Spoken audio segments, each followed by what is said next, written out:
നമസ്കാരം. കഴിഞ്ഞ ഫെബ്രുവരി 28 അമേരിക്കയും ഇസ്രായേലും ഇറാന് നേർക്ക് യുദ്ധം ആരംഭിച്ചതിൻ്റെ പിന്നാലെ ലോകത്ത് പൊതുവെ എല്ലാവരും കരുതിയിരുന്നത് ഒരാഴ്ച കൊണ്ട് ഇറാൻ്റെ കഥ കഴിക്കും അമേരിക്കയും ഇസ്രായേലും എന്നായിരുന്നു. പക്ഷേ യുദ്ധം ഇപ്പോഴും നീളുകയാണ്. ഇപ്പോൾ ഒരു ചെറിയ വെടിനിർത്തൽ മാത്രമാണ് നിലവിലുള്ളത്. ആ സമയത്ത് പോലും ഇസ്രായേൽ പലപ്പോഴും ആക്രമണം നടത്തുന്നുണ്ട് ലെബനനിലേക്കും മറ്റും. പക്ഷേ ഇറാനെ പൂർണ്ണമായും തോൽപ്പിക്കാൻ എന്തുകൊണ്ട് ഇവർക്ക് കഴിയുന്നില്ല എന്നുള്ളൊരു ചോദ്യം അവിടെ വരുന്നുണ്ട്. ഇറാൻ്റെ ആയുധശേഷിയെക്കുറിച്ച് അമേരിക്കയ്ക്കും ഇറാനും വേണ്ടത്ര ധാരണയില്ലായിരുന്നോ എന്നുള്ള ഒരു സംശയവും ഉയരുന്നുണ്ട്. അമേരിക്കയുടെ 2 വിമാനങ്ങൾ ഇറാൻ വെടിവെച്ചിട്ടത് അമേരിക്കയ്ക്ക് വലിയ നാണക്കേടും തിരിച്ചടിയുമായി മാറിയിരുന്നു. അപ്പോൾ ഈ സന്ദർഭത്തിലാണ് ഇപ്പോൾ ഇത് സംബന്ധിച്ച ചില വാർത്തകൾ പുറത്തു വരുന്നത്. ഇറാൻ്റെ കൈവശം ചൈന അവർക്ക് നൽകിയ ചില അത്യന്താധുനിക മിസൈലുകളുണ്ട് എന്നാണ് പറയപ്പെടുന്നത്. ഇവയിലൊന്നാണ് ആളുകൾക്ക് തോളിൽ വെച്ച് നേരെ ഉന്നം പിടിച്ച് വിമാനങ്ങളെയും മറ്റും എയ്ത് വീഴ്ത്താൻ കഴിയുന്ന തരത്തിലുള്ള ഒരു മിസൈൽ സംവിധാനം. മാൻ പോർട്ടബിൾ എയർ ഡിഫൻസ് സിസ്റ്റംസ് എന്നതിൻ്റെ ചുരുക്കപ്പേരാണ് ഈ മാൻ പാഡ്സ്. ഇത് ഉപയോഗിച്ചാണ് ഇറാൻ അമേരിക്കയുടെ 2 യുദ്ധവിമാനങ്ങളെ വെടിവെച്ചിട്ടത് എന്നാണ് ഇപ്പോൾ പുറത്തു വരുന്ന വിവരം. മാത്രമല്ല അമേരിക്കയുടെ ഒരു ചാരവിമാനത്തെയും ഇത്തരത്തിൽ കഴിഞ്ഞ ദിവസങ്ങളിൽ ഇറാൻ വെടിവെച്ചിട്ടു എന്നും വാർത്തകൾ പുറത്തു വരുന്നുണ്ടായിരുന്നു. ഇറാൻ്റെ ഭൂപ്രകൃതിയും ഇക്കാര്യത്തിൽ ഏറെ അവർക്ക് സഹായകരമായി മാറിയിരുന്നു. ഇറാൻ നമുക്കറിയാം വലിയ വിസ്തൃതിയുള്ള രാജ്യമാണ്. അതും മലനിരകളും പർവ്വതങ്ങളുമൊക്കെ കൊണ്ട് നിറഞ്ഞ ഒരു മേഖലയാണ് അവിടെ. ഇവിടെ ഈ പർവ്വതനിരകളിലും മറ്റും ഒളിച്ചിരുന്നു കൊണ്ട് ഇറാനിലെ സൈനികർക്ക് ഈ മിസൈൽ സംവിധാനം ഉപയോഗിച്ചുകൊണ്ട് അമേരിക്കയുടെ ഇസ്രായേലിൻ്റെയൊക്കെ യുദ്ധവിമാനങ്ങളെ ആക്രമിക്കാൻ കഴിയും. ഇതിൻ്റെ മറ്റൊരു പ്രത്യേകത ഒരിക്കലും റഡാറിന് ഇവയെ പിടികൂടാൻ കഴിയുകയില്ല എന്നുള്ളതാണ്. വളരെ താഴ്ന്ന് പറക്കുന്ന യുദ്ധവിമാനങ്ങളും ഡ്രോണുകളുമൊക്കെ തന്നെ വളരെ എളുപ്പത്തിൽ വെടിവെച്ചിടാൻ അവർക്ക് ഈ ഒരു സംവിധാനം ഏറെ സഹായകരമായി മാറുന്നു എന്നാണ് പറയപ്പെടുന്നത്. അമേരിക്ക ഈയിടെ ഇറാനിലേക്ക് അവിടെ കരസേനയെ നിയോഗിക്കുമെന്ന് പറഞ്ഞിട്ടുണ്ടായിരുന്നു. പക്ഷേ അതിൽ നിന്നും അവർ പിന്മാറിയതൊക്കെ തന്നെ ഇത്തരത്തിലുള്ള സംവിധാനങ്ങൾ ഇവരുടെ കൈവശമുണ്ട് എന്നറിഞ്ഞതുകൊണ്ട് തന്നെയാണെന്നാണ് പറയപ്പെടുന്നത്. ഒരുപക്ഷേ വിമാനത്തിലോ ഹെലികോപ്റ്ററിലോ ഒക്കെ തന്നെ സൈനികരെ കൊണ്ടുവന്ന് ഇറക്കാൻ ശ്രമിക്കുകയാണെങ്കിൽ അവർക്ക് നേരെയും ഇത്തരത്തിലുള്ള ഒരു ആക്രമണം ഉണ്ടാകാനുള്ള സാധ്യത വളരെ കൂടുതലാണ്. കാരണം ഇറാൻ്റെ ഭൂപ്രകൃതി നേരത്തെ പറഞ്ഞതുപോലെ സാധാരണ അമേരിക്കക്കാരെ സംബന്ധിച്ചിടത്തോളം വളരെ ദുഷ്കരമായ ഒരു മേഖല തന്നെയാണ്. അതുകൊണ്ട് തന്നെ ഇവർക്ക് അവിടെ ഒളിച്ചിരിക്കുന്ന ഈ ഇറാൻ സൈനികരൊന്നും തന്നെ കാണാനും കഴിയുകയില്ല. 11 ലക്ഷത്തോളം വരുന്നതാണ് ഇറാൻ്റെ കരസേന.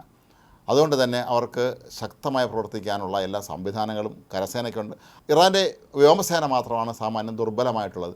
പക്ഷേ അത്ര നിസ്സാരമായി അവരെ തള്ളിക്കളയാനും കഴിയുകയില്ല എന്നാണ് പിന്നീട് നടന്ന പല സംഭവങ്ങളും സൂചിപ്പിക്കുന്നത്. ഇറാൻ്റെ കൈവശമുണ്ടായിരുന്ന ചില പഴയ യുദ്ധവിമാനങ്ങൾ അവർ അമേരിക്കയിൽ നിന്ന് വാങ്ങിയതായിരുന്നു. ഇതിന് സ്പെയർ പാർട്ടുകൾ ലഭ്യമല്ലാത്ത കാരണം, അതായത് അമേരിക്ക ഇറാന് വിലക്ക് ഏർപ്പെടുത്തിയ സന്ദർഭത്തിൽ അതിനവർക്ക് സാധിക്കുന്നില്ല എങ്കിൽ പോലും ഇറാനെ സംബന്ധിച്ചിടത്തോളം മറ്റ് രാജ്യങ്ങളിൽ നിന്ന് അവർ വാങ്ങിയ വിമാനങ്ങൾ ഉപയോഗിച്ചുകൊണ്ട് ആക്രമണം നടത്താൻ കഴിയും എന്ന് തന്നെയാണ് ഇപ്പോൾ മനസ്സിലാക്കാൻ കഴിയുന്നത്. അമേരിക്ക ഒരിക്കലും പ്രതീക്ഷിച്ചിരുന്നില്ല അവരുടെ വിമാനങ്ങൾ അവർ വെടിവെച്ചിടുമെന്ന്. മാത്രവുമല്ല അമേരിക്ക ഈ വെടിവെച്ചിട്ട വിമാനത്തിലെ ഒരു ജീവനക്കാരനെ തേടി അമേരിക്ക നടത്തിയ ഒരുപക്ഷെ ഏറ്റവും സാഹസികമായ അല്ലെങ്കിൽ ഏറ്റവും വിപുലമായ ഒരു അന്വേഷണം ഉണ്ടായിരുന്നു, തിരച്ചിലുണ്ടായിരുന്നു. 150 വിമാനങ്ങൾ പങ്കെടുത്ത തിരച്ചിൽ ഒടുവിൽ അദ്ദേഹത്തെ ജീവനോടെ അവർക്ക് ലഭിക്കുകയും ചെയ്തിട്ടുണ്ടായിരുന്നു.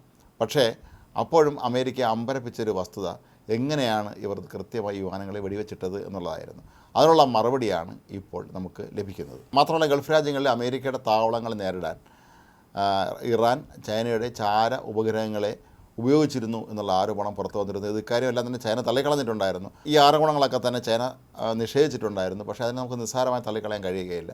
കാരണം വളരെ കൃത്യമായി ഗൾഫ് മേഖലയിലുള്ള വിവിധ ഗൾഫ് രാജ്യങ്ങളിലുള്ള അമേരിക്കയുടെ സൈനിക താവളങ്ങളിലേക്ക് ഇത്തരത്തിലുള്ള ഒരു ആക്രമണം നടത്തണമെങ്കിൽ, അതിന് ഒരു പ്രിസിഷൻ അറ്റാക്ക് തന്നെ നടത്തണമെങ്കിൽ അതിന് കൃത്യമായ ഉപഗ്രഹം വഴിയുള്ള സന്ദേശത്തിലൂടെ മാത്രമേ അവർക്ക് സാധിക്കുകയുള്ളൂ. ഇറാൻ അതിനു വേണ്ടുന്ന സാങ്കേതിക സംവിധാനങ്ങളൊന്നും തന്നെ ഇല്ല എന്ന് എല്ലാവർക്കും അറിയുകയും ചെയ്യാം. പിന്നെ എങ്ങനെയാണ് ഇത്രയും കൃത്യമായി ഈ അമേരിക്കയുടെ സൈനിക താവളങ്ങളെ ആക്രമിച്ചത് എന്ന ചോദ്യത്തിനും മറുപടിയാവുകയാണ്. അതിനെല്ലാം തന്നെ അവർ ഉപയോഗിച്ചത് ഒരുപക്ഷെ ചൈനീസ് ചാര ഉപഗ്രഹങ്ങളായിരിക്കാം. ഏതായാലും അമേരിക്കയുടെ അത്യന്താധുനിക സംവിധാനമുള്ള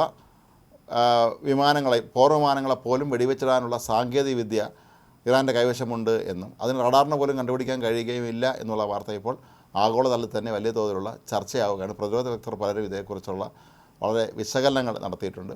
അവരെല്ലാവരും തന്നെ പറയുന്നത് ഈ മിസൈൽ ഉപയോഗിച്ച് തോളിൽ വെച്ചുകൊണ്ട് പോകാവുന്ന മിസൈൽ ഉപയോഗിച്ച് ആക്രമണം നടത്തിയാൽ തിരിച്ചടി ദുഷ്കരമായിരിക്കും, അത്ര എളുപ്പമാകില്ല എന്നാണ്. അപ്പോൾ ഏതായാലും അമേരിക്കൻ പ്രസിഡന്റ് ഡൊണാൾഡ് ട്രംപ് എത്രയും വേഗം യുദ്ധം അവസാനിപ്പിക്കാൻ ഇപ്പോൾ കാണിക്കുന്ന ഈ ഒരു ആവേശം എന്തിൻ്റെ അടിസ്ഥാനത്തിലാണ് നമ്മൾ ചിന്തിക്കേണ്ടി വരും.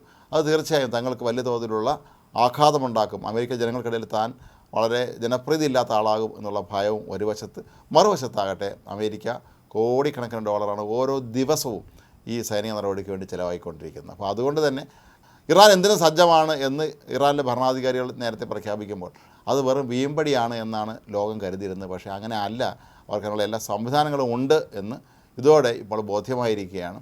ഏതായാലും ഈ യുദ്ധത്തിൽ ഇറാന് ഏറെ സഹായകരമായി മാറുക തന്നെയാണ് മാൻ പാഡ്സ് മിസൈലുകൾ.